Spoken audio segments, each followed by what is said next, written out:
श्री स्वामी समर्थ स्वामी कृपा ज्योतिष मध्ये मी भास्कराचार्य मंजुषा जोशी आपलं हार्दिक स्वागत करते। आज आपण कन्या राशीच्या जातकांना एप्रिल 2024 हा संपूर्ण महिना कसा राहणार आहे याबाबतची माहिती घेण्यासाठी भेटलो आहोत। चला तर मग माहितीला सुरुवात करूयात। सुरुवातीलाच आपणा सर्वांना विनंतीपूर्वक सांगू इच्छिते की आजचा हा व्हिडिओ अतिशय खास आहे तुमच्यासाठी, तर नक्कीच तो तुम्ही सुरुवातीपासून शेवटपर्यंत श्रवण करावा। व्हिडिओ जर आवडला तर नक्कीच व्हिडिओला लाईक करायला आणि शेअर करायला अजिबात विसरू नका। सर्वप्रथम आपल्या सर्वांना या चैत्र महिन्यामध्ये अर्थात एप्रिल महिन्यामध्ये येणारा 9 एप्रिल 2024 ला गुढीपाडवा येत आहे। हिंदू धर्म संस्कृतीप्रमाणे आपल्या नववर्षाचा प्रथम दिवस, यासाठी आपल्या सर्वांना मनपूर्वक हार्दिक मंगलमय अशा शुभेच्छा देते। आणि याचबरोबर आपण सर्व स्वामी सेवेकरी आहोत। तर 10 एप्रिल 2024 या शुभ दिवशी महाराजांचा प्रकट दिन आलेला आहे, तर या प्रकट दिनाच्या सुद्धा मंगलमय अशा शुभेच्छा देऊन आजच्या या महत्त्वपूर्ण माहितीला सुरुवात करते। आपण आपले हे YouTube चॅनल मनापासून सगळेजण पाहताय, आपल्याला आवडतंय, तर नक्कीच त्यासाठी आपले मनापासून आभार।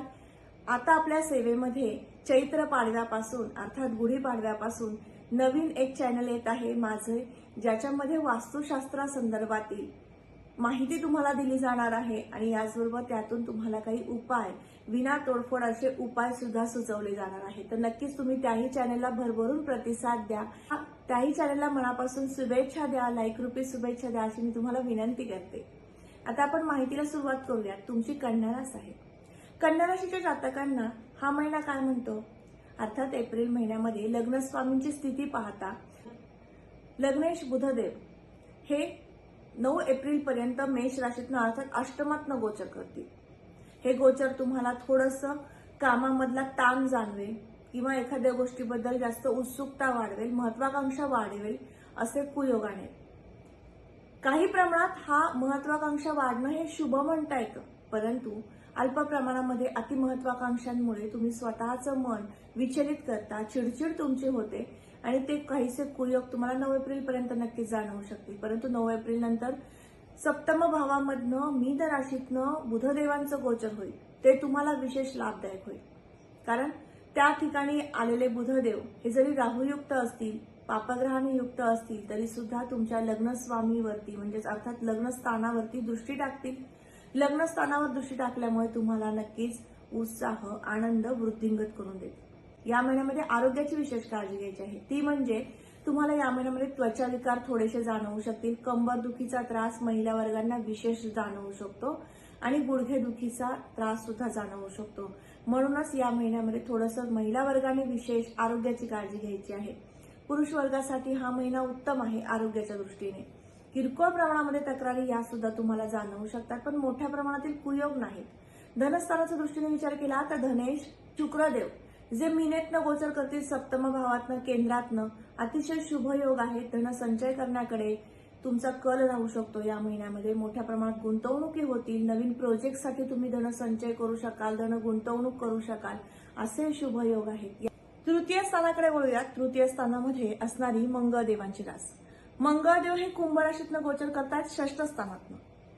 षष्ठातलं मंगळदेवांचं गोचर थोड्याफार प्रमाणात अशुभ फळे प्राप्त करून देतं। अर्थात तुम्हाला या महिन्यामध्ये कीर्ती प्रसिद्धीच्या बाबतीमध्ये विचार केला तर हा महिना मध्यम स्थितीमध्ये दर्शवतो।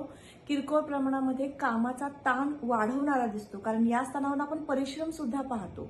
त्यामुळे मंगळदेव हे 24 एप्रिल पर्यंत याच ठिकाणामधनं गोचर करणार आहेत, अर्थात षष्ठ स्थानातनं गोचर करणार आहेत, कुंभ राशीतनं गोचर करणार आहे। 24 एप्रिल नंतरचा कालावधी तुमच्यासाठी कीर्ती प्रसिद्धीच्या दृष्टीने उत्तम म्हणता येईल आणि कामाच्या दृष्टीने सुद्धा उत्तम म्हणता येईल। तोपर्यंत थोडासा कामाचा ताण हा तुम्हाला जाणवू शकतो। मीडिया क्षेत्रामध्ये कार्यरत असाल तर तुम्हाला या महिन्यामध्ये विशेष कार्यातनं गुणगौरव प्राप्त करून देणारी स्थिती 25 एप्रिल नंतर जाणवते। त्याचबरोबर तुम्ही युट्यूबर असाल तर तुम्हाला थोडासा या महिन्यामध्ये उरक वाढवावा लागेल।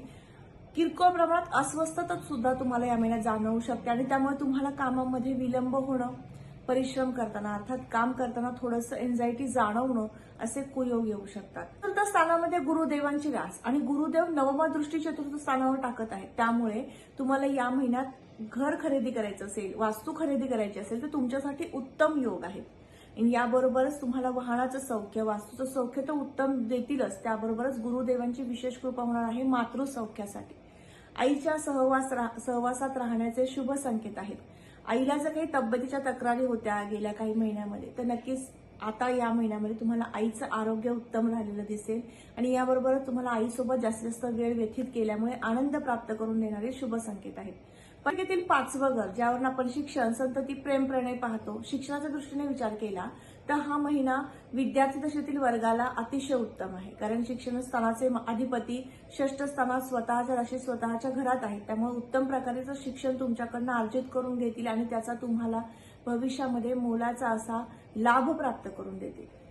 इंजिनिअरिंग क्षेत्र असू देत किंवा लॉ क्षेत्र असू दे, यामध्ये शिक्षण घेत आहात तर तुम्हाला उत्तम कालावधी आहे. सायन्स साईडने शिक्षण घेणाऱ्या वर्गाला सुद्धा हा महिना उत्तमच आहे. कारण मंगळदेव हे शनियुक्त आहेत, त्यामुळं MS करताय तुम्ही मेडिकल क्षेत्रामध्ये तर तुमच्यासाठी हा महिना उत्तम आहे. आणि याचबरोबर कॉमर्स साईडने शिक्षण घेणाऱ्या वर्गाला हा महिना 25 एप्रिल नंतर अतिशय उत्तम म्हणता येईल. 25 एप्रिल पर्यंत थोडासा अभ्यासामध्ये दिरंगाई होऊ शकते, मन डायव्हर्ट होऊ शकतं, इतर काही कारणांमध्ये गुंतवू शकतं, त्यामुळे विशेष काळजी तुम्ही घ्यायची आहे. सौख्याच्या दृष्टीने हा महिना काय म्हणतो? पंचमेश शनी महाराज जे षष्ठात्न गोचर करतायत, त्यामुळे संतती सौख्य सुद्धा तुम्हाला या महिन्यात उत्तम प्रकारचं मिळेल. संततीकडनं एखादी शुभ वार्ता तुमच्या करणी पडू शकते. संततीच्या समवेत एखाद्या पर्यटन ठिकाणी फिरण्याचे योग येतील. एखादा व्यावहारिक मुद्दा असेल, विषय असेल, यावरती विशेष चर्चा होईल तुमच्यामध्ये आणि त्यातनं सुद्धा एक आनंद प्राप्त होईल. त्यांचे मत जाणून घेतल्यामुळे तुम्हाला विशेष आनंदही प्राप्त होऊ शकतो. अर्थात हा महिना संतती सौख्यासाठी उत्तमच आहे. याबरोबरच प्रेम प्रणयाच्या दृष्टीने विचार केला तर पंचमेश शनी महाराज जे षष्ठात्न गोचर करत आहेत, त्यामुळे पंचमेश शनी महाराज मंगळयुक्त आहेत. यामुळे काय होईल की तुमचं नातं हे तुटणार नाही किंवा एकमेकांपासून दुरावणार नाही, पण एखाद्या विषयावरती आर्ग्युमेंट जास्त तुमच्या प्रियकराकडनं किंवा प्रेयसीकडनं होऊ शकतात. एखाद्या अपेक्षा वाढवू शकतात, असे काही वादग्रस्त वक्तव्य त्यांच्याकडनं होऊ शकतं. कारण याचं आहे की मंगळ देवांच्या युतीमध्ये शनी महाराज आले की हा कुयोग घडून आणतात. त्यामुळे विशेष काळजी घ्यायची आहे. तुम्ही समंजस आणि समजूतदार आहात. तुमच्या राशीचं ते बोधचिन्हच आहे. तुम्ही एखाद्याला खूप मनापासून जीव लावता आणि समजूनही घेता, त्यामुळे तुमच्या नात्यामध्ये दुरावा निर्माण होणार नाही याची काळजी तुम्ही विशेष घ्यालच. पण विशेष माझ्याकडनं तुम्हाला सांगणं आहे की तुमचं नातं हे दृढ होण्यासाठी तुमच्याकडनं जास्त प्रयत्न या महिन्यात होऊ द्या, कारण किरकोळ प्रमाणात हे कुयोग आहेत. याबरोबर षष्ठ स्थानाकडे बोलूयात. षष्ठ स्थानात असणारे शनिदेवांची रास, शनिदेव षष्ठ स्थानातच गोचर करतायत. तुम्हाला या महिन्यामध्ये खरेदी विक्री संदर्भातील तुमचे व्यवसाय असतील, तुम्ही सिव्हिल इंजिनियर म्हणून कार्य करत असाल किंवा कन्स्ट्रक्शन संदर्भातील व्यवसाय तुमचे असतील, तर नक्कीच तुमचा व्यवसाय वृद्धिंगत करून देण्यासाठी शनी महाराजांची विशेष कृपा आहे. कारण शनिदेव हे षष्ठात्न गोचर ज्यावेळेस करतात त्यावेळेस तुम्हाला आर्थिक लाभ प्राप्ती ही जमिनी संदर्भातील व्यवहारामधनं मोठ्या प्रमाणात प्राप्त करून देतात. त्यामुळे शनी महाराजांची विशेष कृपा. सप्तम स्थानाकडे वळूयात. सप्तम स्थानावरून आपण जोडीदाराचं सौख्य पाहतो. या दृष्टीने विचार केला तर या महिन्यामध्ये अतिशय उत्तम प्रकारचे जोडीदाराची साथ सोबत तुम्हाला लाभणार आहे. एखादा जुना विषय निघणार नाही, त्याची पुनरावृत्ती होणार नाही, वादाकडे तो विषय जाणार नाही, याची काळजी तुम्हालाच घ्यायची आहे. कारण या स्थानामध्ये 9 एप्रिल नंतर बुधदेव येतील. बुधदेव राहूयुक्त असतील, त्यामुळे तुम्हाला एखाद्या जुना विषयाची आठवण करून देणं, त्या विषयावरती चर्चा होणं, दोघांमध्ये मतभेद होणं असे कुयोग आणतील. परंतु 9 एप्रिलपर्यंत उत्तम स्थिती आहे. 9 एप्रिल नंतर या गोष्टी घडू शकतात. मोठ्या प्रमाणातील हा कुयोग नाही, परंतु हा होण्याची शक्यता आहे. तर नक्कीच तुम्ही काळजी घ्या. अष्टम स्थानाकडे वळूयात. राशीपत्रिकेतील 8वं घर, ज्या ठिकाणी असणारी मंगळदेवांची रास. मंगळदेव हे षष्ठात्न गोचर करत आहेत, त्यामुळे नक्कीच तुम्हाला या महिन्यामध्ये अचानक लाभ प्राप्ती ही मध्यम प्रमाणात जाणवते. एखादं जुनं कार्य ज्याच्यामध्ये तुम्हाला आर्थिक प्रश्न तुमचे रखडलेले आहेत, असं एखादं महत्वपूर्ण कार्य याला हात घालायचं असेल तर 25 एप्रिल नंतर करा. 25 एप्रिलपर्यंत मध्यम स्थिती आहे. कामाचा ताण वाढेल किंवा त्या कामामुळे तुम्हाला वैयक्तिकरित्या मानसिक त्रास होऊ शकतो. म्हणून एखादं जुनं कार्य जे तुम्ही पेंडिंग ठेवलं होतं, काही दिवसानंतर आपण ते करूयात असा विचार केला होता, नक्कीच तुम्ही 25 एप्रिल नंतरच ते कार्य हाती घ्या. 9व्या घरावरून आपण भाग्योदय पाहतो. तीर्थयात्रा, धार्मिक यात्रा यांच्या सहली पाहतो. होतील की नाही, आपल्या जीवनामध्ये आध्यात्मिक प्रगती कशी होईल हे पाहतो. 9व्या स्थानात असणारी शुक्रदेवांची रास. शुक्रदेव हे सप्तम भावातनं गोचर करतायत, मीनेतनं गोचर करतायत. अतिशय उत्तम योग आहे.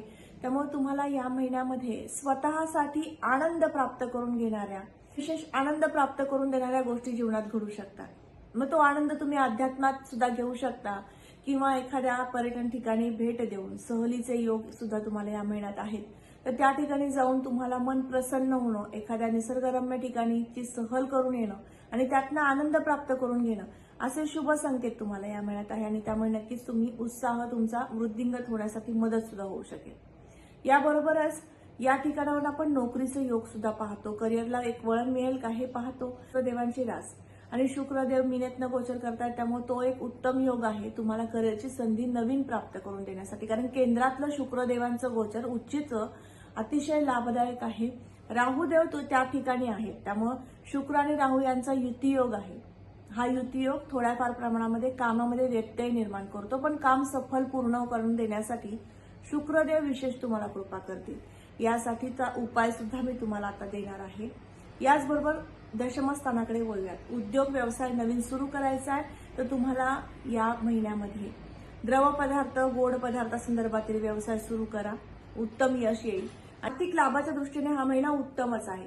होय, या महिन्यामध्ये खर्चाच्या दृष्टीने विचार केला तर एखादी कोर्ट केस तुमची जर सुरू असेल तर त्यासाठी विशेष खर्च करावा लागेल। त्या कामासाठी तुम्हाला आर्थिक अडचणी निर्माण होऊ शकतात किंवा आर्थिक खर्च करायचे योग येऊ शकतात। याचं कारण म्हणजे सप्तम भावामध्ये रविदेवांचं गोचर आहे 14 एप्रिल पर्यंत, त्यानंतर ते अष्टमातनं गोचर करतील। अष्टमातलं रविदेवांचं गोचर हे मेषेतनं होईल, उच्च राशीतनं होईल। त्यामुळे एखादी कोर्ट केस आहे जी खूप दिवसापासून पेंडिंग होती, ती नक्कीच तिची तारीख येऊ शकते आणि त्यासाठी तुम्हाला विशेष खर्च करावा लागेल। त्यातनं आनंद सुद्धा प्राप्त होऊ शकतो, त्या कामातनं रिझल्ट तुमच्या बाजूने सुद्धा लागण्याचे शुभ संकेत सुद्धा या महिन्यात प्राप्त होत आहेत। अर्थात हा योग तुमच्या जन्मलग्न कुंडलीप्रमाणे जर विशेष पाहिला तर आणखीन व्यवस्थित तुम्हाला मार्गदर्शन करता येऊ शकतं, पण राशीपत्रिकेप्रमाणे शुभ संकेत आहेत। मुलाला परदेशात जायचं आहे, ज्या शिक्षणासाठी किंवा नोकरीसाठी तुम्हाला परदेशात जायचं आहे तर तुमच्यासाठी हा महिना विशेष म्हणता येईल।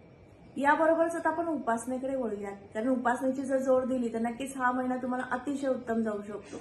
मग ती उपासना कोणती करायची तर शनी आणि मंगळ हे एकत्र आहेत, गणपती स्तोत्र वाचन करायचं आहे आणि दररोज एकदा मारुती स्तोत्र वाचन करायचं आहे।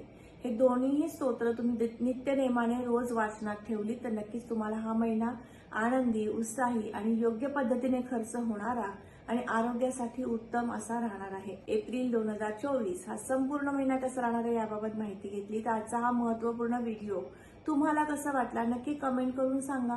कमेंटमध्ये श्री स्वामी समर्थ लिहिण्यास अजिबात विसरू नका, कारण हा महिना आहे रामनवमी उत्सवाचा। त्यामुळे प्रतिपदा ते नवमीपर्यंत उपासनेतनं तुम्हाला नक्कीच भगवत प्राप्ती करून घेण्याचे शुभ संकेत आहेत।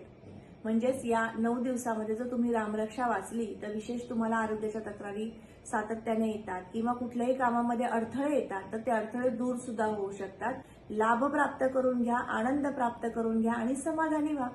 पुन्हा भेटणार आहोत अशाच महत्त्वपूर्ण माहितीसोबत, तोपर्यंत आपली रजा घेते। श्री स्वामी समर्थ, जय जय स्वामी समर्थ, रामकृष्ण हरी।